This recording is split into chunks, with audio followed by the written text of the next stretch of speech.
भाजपा हर मोर्चे पर फेल, किसान विरोधी। 2022 में कांग्रेस की बनेगी सरकार, आनंद मिश्रा।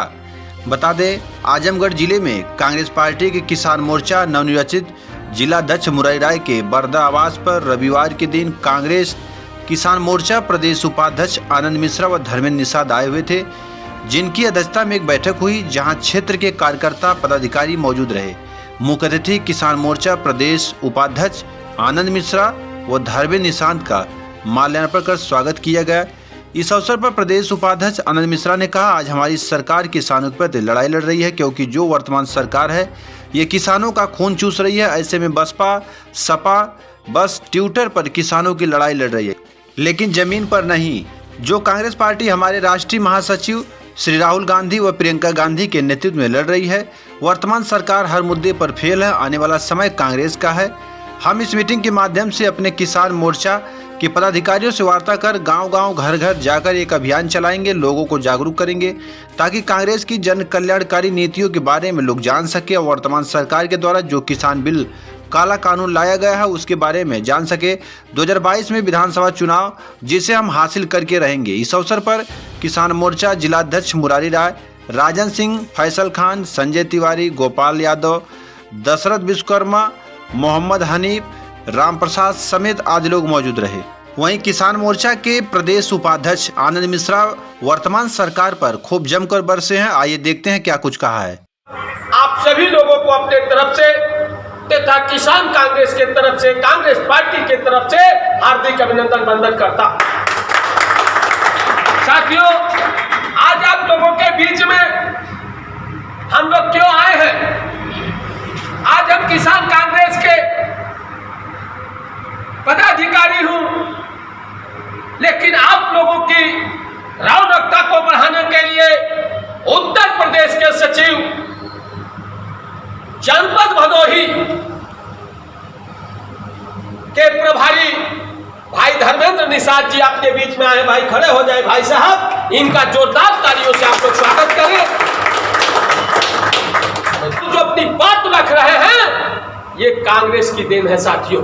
इसलिए कि जब देश आजाद था, जब देश गुलाम था, आज आजाद भारत में हम लोग बोल रहे हैं, जब देश हमारा गुलाम था, अंग्रेजों का गुलाम था, अंग्रेजी हुकूमत थी और उन अंग्रेजों ने हम लोगों के साथ जो निर्दयता पूर्वक कार्य करते थे, जो हम लोगों की बेटी बहनों की आबरू लूटते थे, उसके खिलाफ अगर किसी ने खड़ा हुआ उसका नाम है कांग्रेस। 1885 में कांग्रेस की स्थापना हुई और कांग्रेस के नेतृत्व में हमारे पूरे देश के नौजवान अंग्रेजों के खिलाफ बगावत का झंडा फहराने का काम किया और अंग्रेजी हुकूमत से कहा, ये कांग्रेस के लोगों ने कहा, अंग्रेजी हुकूमत वाले अब हमारे देश को छोड़कर चले जाओ, नहीं तो अब हम लोग चैन से बैठेंगे नहीं। 1885 से कांग्रेस इस गुलाम भारत को आजाद कराने के लिए हमारे नौजवानों ने फांसी पे झूलने का काम किया। 1857 में मेरठ की धरती पर मंगल पांडे जी ने बगावत का बिगुल फूंकने का काम किया। और साथियों, जब बिगुल कांग्रेस ने फूंका, इसी तरह जो आज के डेट में साथियों जो स्थिति है, इससे भी बदतर स्थिति थी उस समय। अंग्रेजी हुकूमत जबरदस्ती कोई भी कानून थोप देती थी, जब उसका विरोध करते थे हम लोग तो हम लोगों को जेल में डालने का काम करती थी। ठीक आज के डेट में भारतीय जनता पार्टी का अगर आप विरोध करते हैं तो जेल में डालने का काम करते हैं। जब भारत गुलाम था उस समय जो आज सत्ता में बैठे हुए गद्दार, मैं इनको गद्दार कहता हूं, ये गद्दार अंग्रेजों के साथ मिलकर के हमारे देश को गुलाम रखना चाहते थे, जो आज सत्ता में बैठे हुए लोग हैं। सत्ता में बैठे हुए जो बेईमान गद्दार हमारी बेटी बहनों की आबरू लूटी जा रही थी, अंग्रेज लूट रहे थे और ये हमारे बेटी बहन की इज्जत आबरू को लुटवाने का काम करते थे, जो आज सत्ता में बैठे हुए लोग। ये गद्दारों की पार्टी आज देश में हुकूमत कर रही है। ये गद्दार बैठ करके हुकूमत चला रहे हैं। आज लगभग 6 महीने से ऊपर हो गया, हमारा किसान भाई दिल्ली के बॉर्डर पर बैठा है और ये गद्दारों को न आंखों से दिखाई दे रहा है, न कानों से सुनाई दे रहा है, और ये गद्दार दिल्ली की हुकूमत में बैठे और कहते हैं। आज साथियों, ये बेईमान कहते हैं कि हमारा देश सुकून से जी रहा है। आज स्थिति यह है साथियों कि हमारे देश में लोगों को भोजन करने की व्यवस्था नहीं है, रोजगार की व्यवस्था नहीं है, और इन बेईमानों ने, इन झूठों ने झूठ बोल करके देश की गति पर बैठने का काम किया। पहले भाषण देते थे, मनमोहन सिंह हमारे शास्त्री प्रधानमंत्री के कुर्सी पर बैठे थे, और ये बेईमान गद्दार कहते थे कि कांग्रेस को सत्ता चलाने नहीं आता है, एक सर के बदले 10 सर लाने का काम करेंगे, ये बोले थे। और आज ये जब से सत्ता में बैठे हैं, सबसे ज्यादा अगर सैनिकों की शहादत हुई है तो भारतीय जनता पार्टी की सरकार में हुई है। ये इतिहास है साथियों। ये गद्दार बैठे हैं, अंग्रेजों की गुलामी करने वाले बेईमान सत्ता में बैठे हैं। और क्या है साथियों, ये जब आए तो इन लोगों ने कहा, अरे देशवासियों, आज देश की हिंदुस्तान खतरे में है।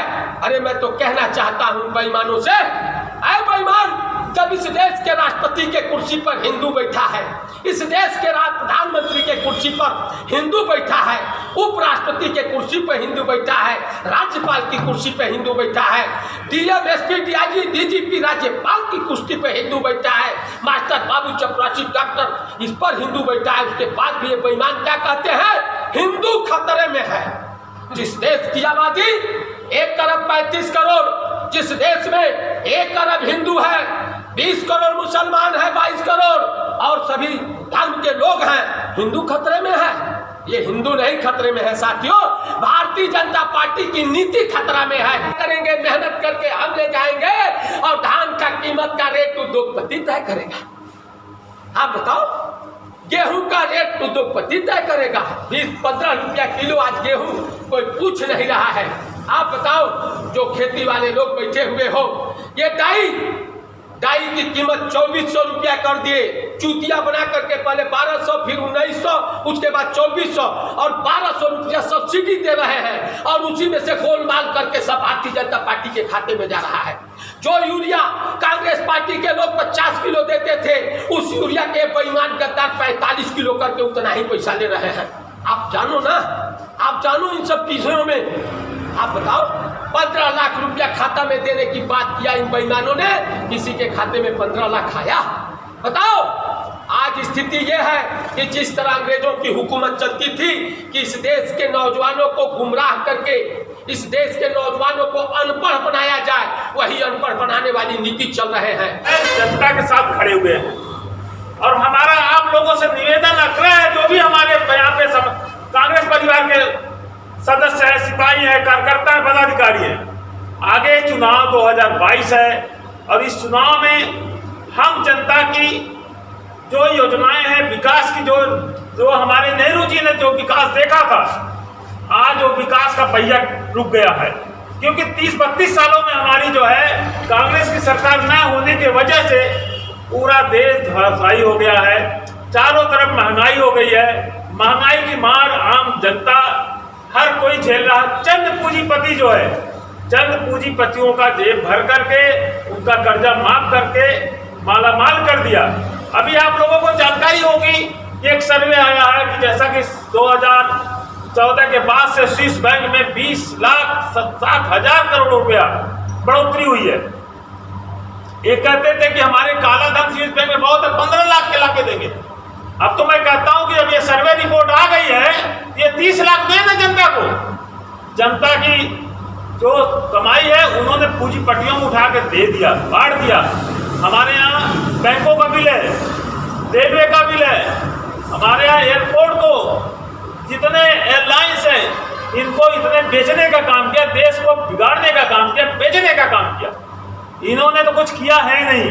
जो आदमी करता है, एक नींव का जो रखता है, उसको मालूम होता है कि मकान कैसे बनता है। इन्होंने झूठ से, फ्रेब से ला करके सत्ता, लोगों को प्रलोभन देकर के, लालच देकर के सत्ता में आकर के, और आज जनमानस त्राही त्राही मचा हुआ है। नदियों के किनारे जितनी लाशें इस वक्त बही हैं, इनके पास कोई आंकड़ा नहीं है। मैं समझता हूँ कोई भी प्रदेश में, कोई भी देश में कोई ऐसा गांव नहीं होगा जो 15 से 20 आदमी की संख्या मरने वालों की कोविड में नहीं रही हो। मगर इन्होंने सारे आंकड़ों को छुपाया। आज स्थिति है, इनको आंकड़ा छुपाने की क्या जरूरत है। भारतीय राष्ट्रीय किसान कांग्रेस के जिला अध्यक्ष आजमगढ़ मनोनीत जिला अध्यक्ष पहले थे, आज पूर्ण रूप से जिला अध्यक्ष का। आज के कार्यक्रम का उद्देश्य संगठन की बैठक थी, जिसमें इस बारिश और इस मौसम के बाद पूरा संगठन उपलब्ध रहा और हमारे प्रदेश उपाध्यक्ष सुरेश मणि त्रिपाठी जी थोड़ा तेज धर्मेंद्र निषाद जी उपलब्ध रहे। जनता को क्या संदेश देना चाह रहे हैं? जनता को संदेश हम क्या देंगे, जनता तो हम बूथ पे चलते हैं, जनता खुद संदेश दे रही है कि हमको कांग्रेस का गैस चाहिए जो 350 में मिलती थी, ये 900 950 की नहीं चाहिए। जनता खुद कह रही है कि मुझको कांग्रेस का डीजल पेट्रोल चाहिए 50-60 का, ये तो 25-50 का सपना दिखा के 25-30 का सपना दिखा के और 90-100 कर दिए। तो जनता खुद तैयार है कांग्रेस के लिए। ठीक, धन्यवाद।